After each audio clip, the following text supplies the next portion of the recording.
of you favor making English the official language of the United States, which could mean that ballots and other government documents would not be available in Spanish. But Speaker Gingrich, you're sending out press releases in Spanish. Governor Romney, you're advertising in Spanish. Why is it okay for you to court voters in Spanish, but not okay for the government to serve them in Spanish? Speaker Gingrich? Well, first of all, you immediately jump down to a very important language, but not the only language. The challenge to the United States is simple. There are 86 languages in Miami-Dade College. 86. There are over 200 languages spoken in Chicago. Now, how do you unify the country? What is the common bond that enables people to be both citizens and to rise commercially and have a better life and a greater opportunity? I think campaigning, historically, you've always been willing to go to people on their terms in their culture, whether it's Greek Independence Day or something you did for the Irish on St. Patrick's Day. And I'm perfectly happy to be on Radio Mombi, and I'm perfectly happy to have a lot of support in the Hispanic community. But as a country, to unify ourselves in a future in which there may well be 300 or 400 languages spoken in the United States, I think it is essential to have a central language that we expect people to learn and to be able to communicate with each other in.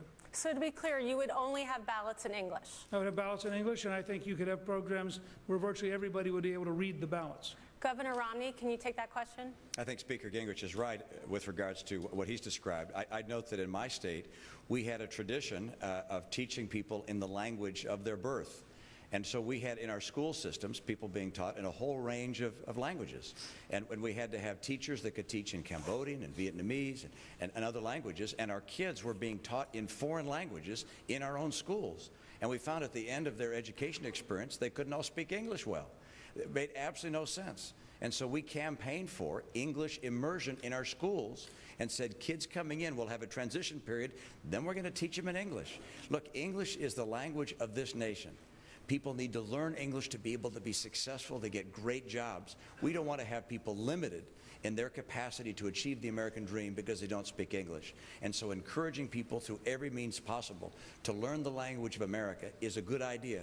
Recognize at the same time, we want people coming here from other cultures that speak other languages. That strengthens America. It's a great thing. But having them learn English is also a great thing for them and for their kids.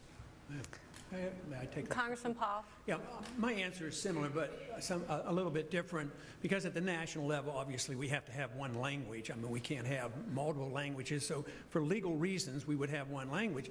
But our system really gives us a way to be more generous, because if Florida wanted to have some ballots in Spanish, I certainly wouldn't support a federal law that would prohibit Florida from accommodating, you know, a city election or a local election or a state election. I think that's the magnificence of our system, where you can solve some of these problems without dictating one answer for all states. But nationally, we should have one language. Speaker Gingrich, I wanted to move on to a slightly different topic, the DREAM Act, which, as you know, would provide a pathway to citizenship for children who have been brought to the U.S. illegally if they attend college or enroll in the military. Now, Governor Romney and Senator Santorum have both said they would veto this legislation. Would you do the same? No, I would work to get a signable version, which would be the military component. I think any young person living in the United States who happened to have been brought here by their parents when they were very young should have the same opportunity to join the American military and earn citizenship, which they would have had from back home. We have a clear provision that if you live in a foreign country and you're prepared to join the American military, you can, in fact, earn the right to citizenship by serving the United States and taking real risk on behalf of the United States. I would have that part of the DREAM Act I would support. I would not support the part that simply says everybody who goes to college is automatically waived for having broken the law. Questioning continues. I just note that's the same position that I have, and that is that I would not sign the DREAM Act as it currently exists, but I would sign the DREAM Act if it were focused on military service. Thank you, Governor. Questioning continues with Adam Smith. Let's stay on immigration for a second. Governor Romney, there's one thing I'm confused about. You say you don't want to go and round up people and deport them, but you also say that they would have to go back to their home countries and then apply for citizenship. So if you don't deport them, how do you send them home? Well, the answer is self-deportation, which is people decide that they can do better by going home because they can't find work here because they don't have legal documentation to allow them to work here. And so we're not going to round people up. The way that we have in this society is to say, look, people who've come here illegally, It would, under my plan, be given a transition period and the opportunity during that transition period to work here. But when that transition period was over, they would no longer have the documentation to allow them to work in this country.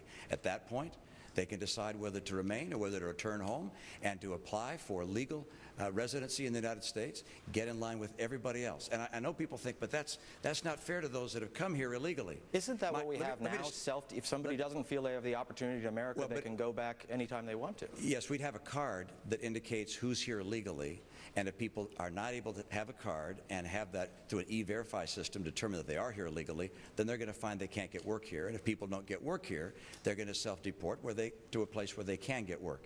Ultimately, with this transition period in place, we would then allow people to get in line at home and to come back to this country after they've reached the front of the line. But I just don't think it's fair to the people who have loved ones waiting in line legally to come to America and say, guess what? We're going to encourage a wave of illegal immigration again by giving amnesty of some kind to those that have come here illegally. Senator Santorum, self-deportation, is that a valid concept?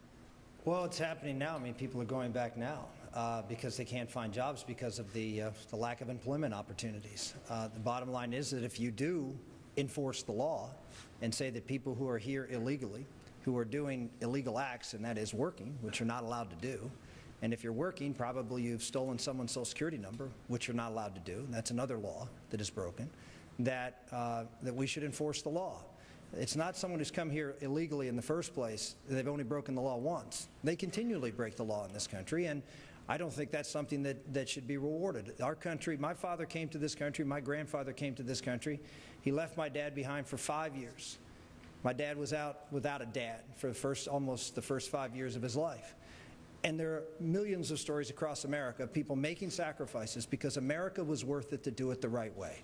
You come to this country, and the first thing you do is to respect our laws. To respect, if you want to be an American, you respect the laws of America, and you do so continually while you're here. We reward that kind of behavior. We don't reward behavior of where you don't respect our laws in your initial act, and then you continually break the laws in order to stay here.